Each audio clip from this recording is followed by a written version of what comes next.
제가 고양동에서부터 이렇게 헬스를 이렇게 시작을 했었는데요. 그때 헬스장에 딱 등록을 했을 때 그 헬스 트레이너가 했던 말이 저희 내리 속에 박혀 있습니다. 뭐냐면 그 트레이너가 딱 한마디를 했습니다. 하나만 기억하세요. 인풋은 줄이고 아웃풋은 늘리세요. 무슨 말입니까? 인풋, 들어가는 거, 먹는 거는 줄이고 아웃풋, 운동으로 칼로리를 빼는 거는 늘리라. 그러면 된다. 다른 거 기억하지 말고 그거 하나만 기억하면 된다라고 했던 그 말입니다. 너무 당연한 말 같지만 우리가 자주 잊어버리고 잃어버리는 부분이죠. 우리 몸의 상태는 사실 그냥 생기는 게 아니죠. 우리가 그동안 먹어서 안으로 들어간 것들의 총합, 인풋의 총합인 거죠. 그것을 우리가 잊고 살아갈 때가 많죠. 컴퓨터 용어 중에 GIGO, 기고라는 말이 있습니다. 이 말이 무슨 말인가 하면은, 제가 자꾸 영어를 써서 죄송한데요, garbage in, garbage out. 그러니까 쓰레기를 넣으면 쓰레기가 나온다. 무슨 말인가 하면, 워낙 이 시대에, 정보의 홍수 시대에 가짜 정보, 쓸데없는 정보들이 많아서 그것들이 들어가게 되면 나쁜 결과가 나온다는 그런 말이죠. 근데 제가 이 말을 듣고 생각한 것은, 그러면 반대의 경우도 있지 않을까? 좋은 것이 들어가면 좋은 것이 나오지 않을까? good in, good out. 그리고 이걸 신앙으로 한번 더 적용해 보자면 good news in, good news out. 복음이 들어가면 복음적인 것이 나오지 않을까? 그런 생각들을 해보게 되었습니다. 사냥꾼들이 사냥을 할 때 정보로 삼는 것들이 있죠. 발자국, 털이나 깃털이 떨어진 것, 지나간 흔적. 근데 사냥꾼들이 그 무엇보다도 가장 최고로 삼는 정보는 동물의 배설물입니다. 배설물을 보면 그 동물이 어떤 동물인지 그 정보가 다 들어있기 때문이죠. 그리고 그 배설물은 뭡니까? 이 동물이 먹었던 것에 그 먹은 것이 다시 나온 것이죠. 그래서 그 배설물을 보면 이 동물이 육식인지 초식인지 잡식인지, 그리고 강가에 사는 녀석인지 초원에 사는 녀석인지 산에 사는 녀석인지, 그런 것들이 드러나는 거죠. 그리고 먹이의 종류, 또 거기에 따른 몸의 덩치까지도 다 알아낼 수 있는 모든 정보가 들어있는 것이 배설물이기 때문입니다. 그래서 우리가 알 수 있는 것은, 지금까지 해드린 얘기를 총합해 보자면, 놀랍게도 무엇을 먹었는지를 알면 그 존재가 드러나게 되는 거예요. 물론 동물들은 영적인 존재가 아니니까, 인격적인 존재가 아니니까 그냥 육체적으로 무엇을 먹었는지만 알아도 그 존재를 추정할 수 있겠죠. 하지만 사람은 동물과는 다르게 영적인 존재죠. 그래서 육적인 양식도 먹지만 인격과 영적인 양식도 먹어야 살아갈 수 있는 존재입니다. 그래서 사람에 대한 정보를 알려면, 그 사람이 누구인지를 알려면 그가 어떤 육적 양식, 어떤 인격적 양식, 어떤 영적인 양식을 어떻게 먹고 살아왔는지를 알아야 하는 것이죠. 그래서 우리의 현재 모습을 보면 우리가 그동안 어떤 것을 먹고 살아왔는지를 알게 되는 겁니다. 제가 이것을 아주 크게 느낀 사건이 있습니다. 이게 뭐냐면, 제가 고양제일교회에 갔을 때 그 고양제일교회에서 했던 여러 가지 사역 중에서 제가 가장 큰 깨달음을 얻은 그런 사역이 있었다면, 바로 거기서도 제가 노인대학을 진행을 했었는데, 노인대학에서 어르신들을 모시고 어르신들 자서전 쓰는 걸 했어요. 어르신들이 자서전을 쓰면 그걸 모아서 한 권의 그 자서전으로 만드는 그런 사업을 했었습니다. 그 자서전 쓰기를 하면서 참 힘들었어요. 그 어르신들을 거기에 동참시키는 것도 힘들고, 또 그것을 또 받아 적어야 되죠. 글씨를 모르시는 분도 있으니까. 근데 너무 힘들었는데 그걸 다 하고 나니까 정말 큰 깨달음이 있었던 겁니다. 뭐냐면, 그동안 이 어르신들을 제가 이해를 잘 못했거든요. 왜 그런 성격을 가지셨는지, 왜 그런 말투를 가지셨는지, 그리고 그 현재 모습들, 그 고집스러운 모습들이 어디서 왔는지 제가 이해를 못했었는데, 그분들이 어떻게 살아왔는지 자서전을 쓰면서요, 아, 이분이 젊으실 때 이런 일을 겪으셨구나, 아, 저분이 이런 일을 겪으셔서 이렇게 행동하시는구나, 그러니까 그분이 이렇게 살아오시고 저렇게 살아오시는, 아, 이분이 이런 영적인 양식을 드셨고 이런 인격적인 양식을 드셔왔기에 그 총합이 지금 저분의 모습으로 저렇게 형성되어 있구나. 정말 이 깨달음이 저에게는 너무나도 소중했습니다. 왜냐하면 그래서 그분들을 더 많이 이해하게 되고, 더 많이 공감하게 되고, 더 많이 사랑할 수 있게 되고, 더 많이 친해질 수 있게 되었거든요. 우리 천흥에 이제 곧 대신방이 시작되지 않습니까? 대신방도 그런 시간들이죠. 매년 대신방에 하면 각 가정에 가서 정말 많은 시간을 들여서 그 가정의 이야기들을 듣습니다. 그렇게 그 가정의 이야기들을 듣고 있나라면 어떤 생각들이 드는가 하면, 아, 이 가정이 지금의 이 모습을 갖춘 것이 이런 이유들이 있구나. 다는 모르지만 조금씩 이해하게 되는 것이죠. 그러면 그런 이해가 쌓이면 좀 더 그 가정에 대해서 구체적으로 기도할 수 있게 되더라고요. 이런 모습들을 보면 정말 한 사람을 분명하게 알기 위해서는 그가 어떤 양식을 먹고 살아왔는지, 그리고 앞으로 어떤 양식을 먹어야 하는지 분명하게 알게 되는 것입니다. 오늘 함께 읽으신 본문이 바로 이 부분에 관한 내용입니다. 이 읽으신 본문이 어디서부터 이어져 오는 내용인가 하면 6장 초반에 가시면 우리가 잘 아는 오병이어의 기적이 나옵니다. 그 오병이어의 기적을 체험한 많은 사람들이 있겠죠. 남성만 5천 명이었으니까요. 그런데 6장 한 22절쯤 가면 이 오병이어의 기적을 체험한 사람들이 예수님을 다시 찾아옵니다. 근데 예수님이 그들을 또 이렇게 반갑게 맞이하시는 것이 아니라 예수님이 그들을 꾸짖으세요. 뭐라고 꾸짖으냐면, 너희가 나를 찾아온 것은 그 떡을 먹고 배부른 까닭이다. 너희는 썩을 양식을 추구하는 자다라고 꾸짖으시는 거예요. 예수님이 여기서 꾸짖으시는 모습으로 보이지만 사실은 이것은 꾸짖고 정죄하고 쫓아내려 하시는 것이 아니라 예수님이 지금 그들을 얼마나 불쌍하게 여기고 있는지를 보여주는 장면이에요. 너희가 원래 어떤 존재로 창조되었는지를 니들이 지금 그것을 잊어버리고 몰라서 이러고 있구나. 몰라서 이렇게 썩을 영적 양식만, 육적 양식만 구하고 있구나라고 안타까워하시는 거죠. 너희는 영적 존재일 뿐만 아니라 하나님이 택하신 백성으로서 하나님이 너희에게 주신 영적 양식이 따로 있는데 그것을 너희가 꼭 알았으면 좋겠다 하는 예수님의 안타까운 마음인 것이죠. 그것이 이제 35절로부터 나오는데요. 35절에서 40절까지 우리 같이 한번 읽어볼까요? 35절에서 40절까지 말씀 같이 한번 읽어보겠습니다. 시작.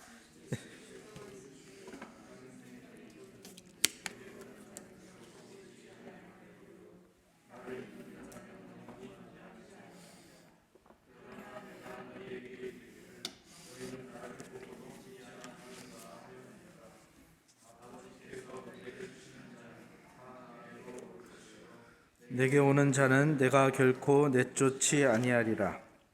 내가 하늘에서 내려온 것은 내 뜻을 행하려 함이 아니요 나를 보내신 이의 뜻을 행하려 함이라.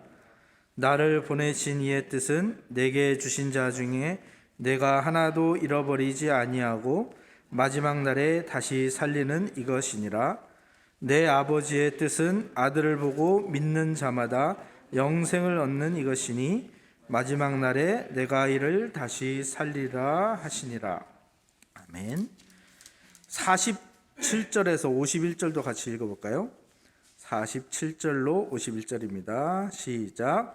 진실로 진실로 너희에게 이르노니 믿는 자는 영생을 가졌나니 내가 곧 생명의 떡이니라. 너희 조상들은 광야에서 만나를 먹었어도 죽었거니와 이는 하늘에서 내려오는 떡이니 사람으로 하여금 먹고 죽지 아니하게 하려는. 나는 하늘에서 내려온 살아있는 떡이니 사람이 이 떡을 먹으면 영생하리라. 내가 줄 떡은 곧 세상의 생명을 위한 내 살이니라 하시니라. 아멘. 무엇을 먹는지를 알면 그 존재의 정보가 드러난다고 했지 않습니까? 근데 지금 예수님을 찾아온 자들은 자신이 원래 어떤 존재인지를 잊어버린 채 그저 짐승들처럼 본능적으로 육신의 양식만을 쫓아온 것이었고, 예수님께서는 그런 그들을 불쌍히 여기고 깨우쳐주고 계시는 거죠. 하나님이 그들을 원래 어떤 존재로 부르셨는지 그것을 다시금 알려주시는 겁니다. 그들의 조상이 지금 광야에서 뭘 먹었다고 말하고 있죠? 만나를 먹었다고 합니다. 만나는 무엇입니까? 하늘에서 내려온 양식이지요. 그러면 그들의 조상이 광야에서 하늘에서 내려온 음식을 먹었다라는 것은 거기에 어떤 의미와 어떤 정보가 담겨 있는 거죠? 바로 그들의 조상들이 어떤 존재였다고요? 하늘에 계신 분의 백성이라는 겁니다. 그들이 하늘에 속한 존재라는 것이죠. 사실 광야라는 곳은 어떤 곳입니까? 아무것도 없는 곳이죠. 죽음밖에 없어서 사람이 버틸 수 없는 곳입니다. 그런 곳에서 40년을 버텼다라는 것, 40년을 생존했다라는 것은 그들의 하나님이 어떤 분이신가? 하늘에 계신 분이며 이 세상 어떤 권세보다 크시고 모든 것을 다스리시고 모든 것을 존재하게 하시는 분이라는 것, 그들이 그런 분의 보호와 통치를 받은 백성이라는 것, 그것이 만나에 담겨 있고 그 만나를 먹은 백성은 그런 존재라는 것이죠. 그런데 만나는 광야에서만 내리지 않았습니까? 그럼 이스라엘 백성이 이제 가나안 땅으로 들어와서 만나가 더 이상 내리지 않았는데, 그럼 그 다음부터는 이스라엘의 존재를 알려주는 양식은 끝나고 이스라엘 백성 그냥 그대로 다른 민족과 똑같이 살아왔을까요? 아닙니다. 하나님은 가나안 땅에 들어가서 그들이 새로 먹을 양식을 또한 마련해 주셨습니다. 그게 무엇인가 하면 그들이 매년 먹어야 하는 음식이 있었는데 바로 유월절 음식입니다. 유월절 식사. 유월절 식사는 무엇인가 하면 이스라엘이 광야에 가기 전에 애굽에서 종살이 했었죠. 하나님께서 모세라는 지도자를 세우시고 이제 이스라엘을 애굽에서 구원해 내실 때, 그때 하나님께서 애굽에 10가지 재앙, 애굽의 입장에서는 재앙이죠. 이스라엘 입장에서는 10가지 기적이죠. 10가지 재앙을 내리시죠. 그래서 애굽과 그 왕 바로를 항복하게 만듭니다. 그 중에서 10번째 재앙이 무엇이었죠? 장자가 죽는 재앙이었습니다. 그 당시에 애굽의 모든 장자가 죽었습니다. 애굽의 모든 가축의 장자도 다 죽었습니다. 처음 태어난 것은 다 죽었어요. 근데 이스라엘 백성은 그 재앙에서 벗어났습니다. 어떻게 해요? 하나님이 명령하신 대로 어린 양을 잡아서 그 피를 문설주와 문지방에 바르고 그 잡은 양과 무교병, 누룩을 넣지 않은 그 무교병과 쓴나물과 함께 먹는 유월절 식사를 했죠. 그것을 기념해서 이제 매년 유월절에 이스라엘 백성은 이 유월절 음식을 먹는 존재였습니다. 그럼 그들이 먹는 이 유월절 음식에는 어떤 정보가 담겨 있는 것입니까? 그 당시 세계 최고의 패권을 쥐고 있던 최대 강국이었던 애굽을 이기시고 그 왕을 무릎 꿇게 만드신 전능하신 하나님, 그 하나님이 선택한 백성이라는 그 정보가 담겨 있는 겁니다. 그리고 사실은 이 10번째 재앙 때 이스라엘 백성도 죽었어야 됐죠. 또 애굽에서 종살이를 하면서 이스라엘 백성의 운명은 비참하게 종으로 죽어가는 운명이었습니다. 그런데 그들 대신에 누가 죽었습니까? 어린 양이 죽고, 그렇게 하나님의 대속의 은혜로 구원받은 백성이라는 것이 바로 이 유월절 음식에 담겨 있는 정보인 것이죠. 이스라엘이 그런 존재입니다. 만나와 유월절을 통해서 그들은 하늘에 속한 자이고 그 하늘에 하나님께 속한 백성이라는 것을 그들이 깨닫고 알아야 하는 것이었죠. 근데 그들이 그것을 잃어버리고 있었던 거예요. 그리고 우리는 이 신약 시대에 살고 있는 우리는 다 알고 있죠. 이 유월절 음식, 이 만나, 이것이 다 누구를 가리키고 있습니까? 예수 그리스도를 상징하고 있죠. 예수 그리스도를 가리키고 있습니다. 유월절에서 예수 그리스도가 빠지면 유월절 음식은 그저 배설물을 만들어내는 육적 음식, 그것도 굉장히 이상한 식사 외에 아무것도 아닌 것이 되죠. 만나도 마찬가지입니다. 만나에서 예수 그리스도를 싹 제거해버리고 나면 그냥 신비한데 하루 지나면 똑같이 썩어서 냄새가 나는 그런 음식밖에 되지 않는 것입니다. 이들이 잠시 전에 경험했던 오병이어의 음식도 마찬가지입니다. 기적처럼 그들에게 펼쳐진 놀라운 예수 그리스도의 축복이 담긴 음식이지만 거기서 예수 그리스도를 제거하고 나면 그냥 거기 광야에서 그냥 풀밭에서 그냥 한 끼 해결한 거 똥으로 나오면 그만인 식사밖에 안 되는 것입니다. 하지만 예수 그리스도가 거기에 담기면 그들의 존재를 결정하는 힘이 되는 것이죠. 예수 그리스도가 담기지 않는 것과 예수 그리스도가 담기는 것의 차이를 예수님이 지금 그들에게 안타까운 마음으로 알려주고 계시는 것이고 오늘 우리에게도 알려주고 계시는 것이죠. 그렇다면 오늘 우리 지금 현재 살고 있는 우리에게는 만나도 없고 유월절 음식도 없습니다. 그럼 우리는 도대체 어디서 이 영적 양식을 얻어야 합니까? 신명기 8장 3절입니다.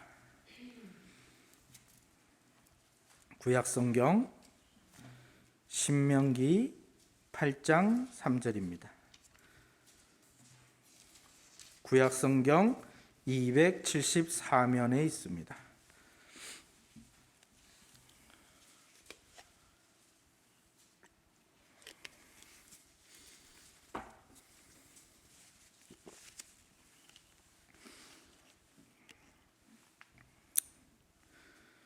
구약성경 274면 신명기 8장 3절 한 목소리로 읽겠습니다. 시작. 너를 낮추시며 너를 줄이게 하시며 또 너도 알지 못하며 내 조상들도 알지 못하던 만나를 내게 먹이신 것은 사람이 떡으로만 사는 것이 아니요 여호와의 입으로 나오는 모든 말씀으로 사는 줄을 내가 알게 하려 하심이니라. 아멘. 그렇습니다. 하나님의 입으로부터 나오는 모든 말씀, 요한복음에 따르면 말씀이신 예수 그리스도를 말하고 있죠. 말씀, 예수 그리스도, 이것이 오늘날 우리의 영적 양식인 것이죠. 우리는 무엇을 먹고 살아가는 존재입니까? 하나님의 말씀을 먹고 살아가는 존재입니다. 그 우리의 존재의 정보는 어디에 담겨 있습니까? 하나님의 말씀에 담겨 있는 겁니다. 하나님께서는 오늘도 또 매주 드리는 예배와 강단을 통해서 여러분에게 말씀하십니다. 왜? 우리가 그 말씀을 먹고 살아가야 하는 존재이기 때문이죠. 우리는 여기에서도 알 수 있습니다. 우리가 어떤 존재인지를 알 수 있는 것뿐만 아니라 하나님이 우리를 얼마나 사랑하시는지를 알 수 있죠.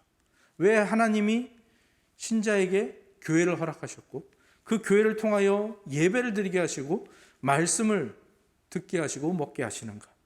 하나님이 우리를 얼마나 사랑하시는지, 예수 그리스도가 우리를 얼마나 사랑하시는지 거기에 다 녹아 있는 것입니다. 그리고 또 하나, 우리 신자들이 세상 사람들과 구별되어 다르게 먹는 음식이 또 하나가 있죠. 그것이 무엇입니까? 바로 보이는 말씀, 맛보는 말씀인 성찬, 이 성례들이죠. 떡과 포도주, 예수 그리스도의 몸과 피. 그래서 위대한 신학자 칼빈은 바른 교회란 말씀, 성례, 권징, 이 세 가지가 바르게 시행되는 교회다라고 말했습니다. 말씀도 먹이시는 것이고, 성례도 먹이시는 것이고, 권징은 약으로서 먹이시는 것이고, 하나님은 우리를 먹이시는 분입니다. 왜? 그 먹는 것이 우리의 존재를 결정하기 때문이죠. 그런데 동일합니다. 지금 오늘 본문에 나온 이 사람들과 동일합니다. 우리는 예배를 드립니다. 말씀을 먹습니다. 성찬을 먹습니다. 근데 거기에서 우리가 예수 그리스도를 발견하지 못하면 우리는 똑같이 예수님이 안타까워하는 그런 존재밖에 되지 못하는 것이죠. 우리가 함께 나누는 이 말씀에서 예수 그리스도를 발견하지 못한다면 그저 저는 좋은 얘기, 그냥 하나의 웅변, 연설 정도 한 거에 지나지 않게 되는 것이죠. 성찬을 통해서 떡과 포도주를 먹었는데 거기에 영적으로 임재하시는 예수 그리스도의 몸과 피를 받아 먹지 못한다면 그거는 정말 한 끼도 해결할 수 없는, 그냥 입 한 번 텁텁해지고 목 한 번 축일 수 있는 그 정도의 음식밖에 안 되잖아요. 우리가 어디에 집중해야 되고 무엇에 집중해야 되는가? 하나님께서 우리에게 예배를 주신 것은 사랑이라고 했습니다. 하나님의 사랑이고 예수 그리스도의 사랑입니다. 우리의 공동체의 예배를 통해서 선포되는 말씀, 정기적으로 시행되는 성찬, 여기에 우리의 존재, 우리의 본질, 또 우리가 가져야 할 승리 방식 다 담겨 있습니다. 왜냐하면 예수 그리스도가 영적으로 임재해 있기 때문이죠. 우리는 그 예수 그리스도를 영적인 양식, 영적인 주식으로 삼고 살아가는 존재라는 것, 우리가 잊어버려서는 안 됩니다. 우리는 예수 그리스도가 없으면 굶어 죽습니다. 예수가 밥이고 밥이 예수입니다. 우리는 예배를 통해 말씀과 성찬을 먹음으로 우리가 누구인지를 알게 되고, 그래서 그 알게 된 그 힘으로 하나님의 백성으로 이 험한 세상을 살아갈 힘을 얻는 것입니다. 우리가 누구인지를 알아야 됩니다. 그 다음에 다른 것들이 시작이 됩니다. 이순신 장군이 그런 말을 했죠. 지기지피 백전불태. 원래 손자병법에서는 지피지기로 나와요. 적을 알고 나를 알면. 근데 이순신 장군은 분명히 알았던 것 같아요. 나를 아는 게 더 중요하다. 그래서 지기지피라고 했어요. 나를 알고 적을 알면 100번 싸워도 위태롭지 않다. 명량이라는 영화, 또 이순신에 대한 그 역사를 잘 아시는 분들은 잘 아실 거예요. 이순신 장군이 어떤 혁혁한 공을 세웠는지. 정말 말도 안 되는 전쟁을 승리로 이끌었잖아요. 12척의 배로 일본 130척이 넘는 일본 배를 함대를 섬멸했죠. 그 외에도 많은 전투에서 승승장구했습니다. 저는 그 이유가 바로 거기에 있다고 합니다. 자기가 누군지를 분명히 알았고요. 두 번째로 적을 분명히 알았습니다. 우리 신자가 매일 살아가는 순간이 영적 전쟁의 전장입니다. 전쟁터입니다. 마귀는 끊임없이 우리를 공격하고요. 세상은 쉬지 않고 우리를 유혹합니다. 자꾸 우리에게서 예수 그리스도를 제거하려고 하죠. 예수 그리스도를 지우려고 하죠. 이 전쟁터에서 우리가 살아남기 위해서, 아니 이 전쟁터에서 우리가 승리하려면 우리가 제일 먼저 해야 될 일이 무엇입니까? 내가 누구인지를 아는 것, 내가 무엇을 먹는 존재인지를 아는 것, 내가 먹는 말씀에서 예수 그리스도를 발견할 줄 알고, 내가 먹는 성찬에서 예수 그리스도를 발견할 줄 아는, 그것을 위해서 기도하고 그것을 위해서 간구하는, 그리고 그것을 사모하며 그렇게 나아가는 우리가 되어야 하는 것입니다. 하나님께서는요, 가장 사랑하시는 예수 그리스도를 우리에게 내어주실 만큼 우리를 사랑하시고요, 그 예수 그리스도가 모든 죄와 마귀와 싸워서 이미 승리하셨어요. 그게 우리가 먹는 말씀과 성찬에 담긴 정보들이고 거기에 담긴 효능들인 것입니다. 예수님 때문에 우리가 마귀와 세상을 이길 수 있는 힘과 능력을 가졌고, 예수 그리스도의 승리가 우리의 것이 되고 어떤 전쟁에서도 우리는 위태롭지 않고 늘 승리하는 존재가 되는 것이죠. 내가 어떤 존재인지를 분명히 알아야 영적인 전쟁에서 승리합니다. 존재를 알아야 행위가 따라옵니다. 정철이라는 작가가 쓴 책에 이런 글이 나옵니다. 사냥꾼이라면 3가지 금기를 지킨다. 날 저물면 나가지 않는다. 바람 불면 나가지 않는다. 비가 오면 나가지 않는다. 그런데 당신이 사냥감이라면 달라진다. 당신이 사냥감이라면 날 저무면 나간다. 바람 불면 이동한다. 비가 오면 움직인다. 왜요? 사냥꾼이 사냥 안 하니까. 우리가 누구인지를 분명히 알아야 그 다음 행동들이 정해지는 것입니다.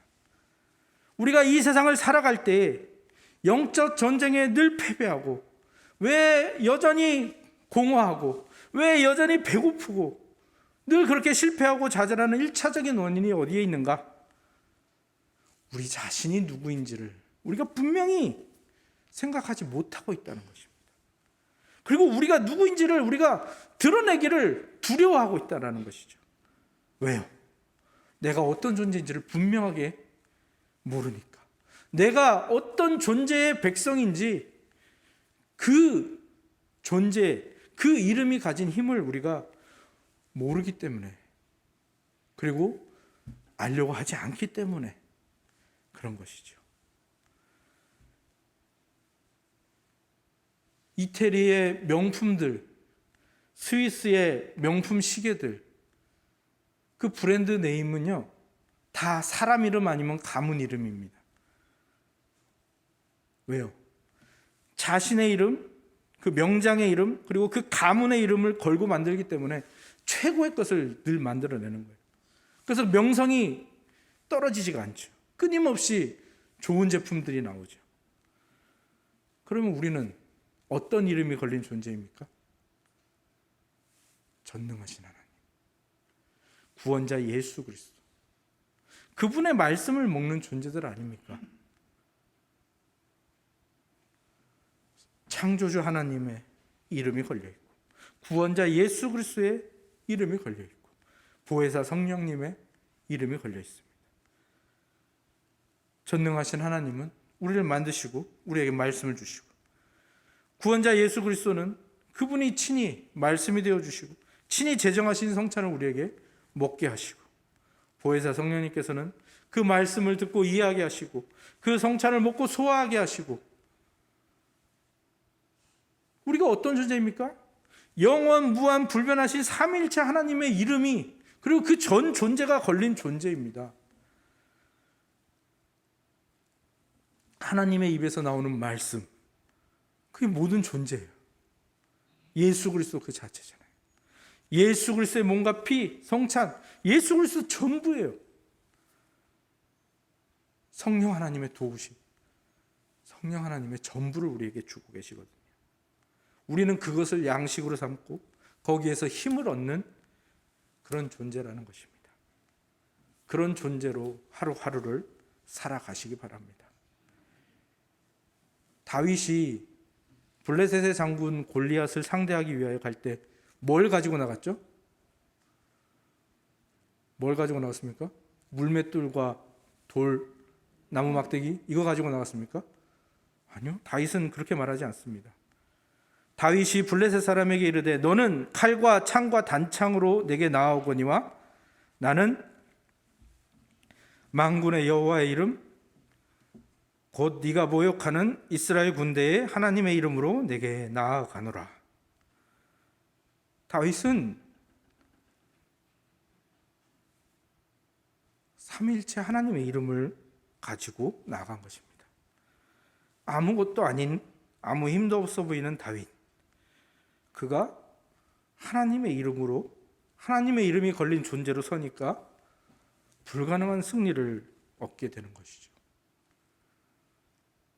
십자가의 삶, 예수 그리스도를 닮는 성품의 삶, 예수 그리스도의 제자의 삶, 말씀이 현실이 되는 삶, 영적 전쟁에서 승리하는 삶, 다 어디에서 시작됩니까?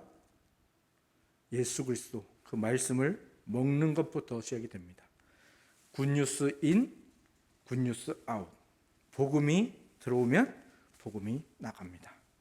오늘도 여러분들에게 주신 말씀 가운데 그 영혼의 양식을 풍성하게 받으시고 정말 예수가 밥인 인생, 예수를 먹고 누림으로 영혼과 신앙의 힘을 얻고 더 나아가 점점 그 예수 그리스도가 삶에서 드러나고 그 복음이 삶에서 드러나는, 그래서 어떤 영적 전쟁에서도 승리하시는 우리 모두가 되기를 주님의 이름으로 축원합니다. 아멘.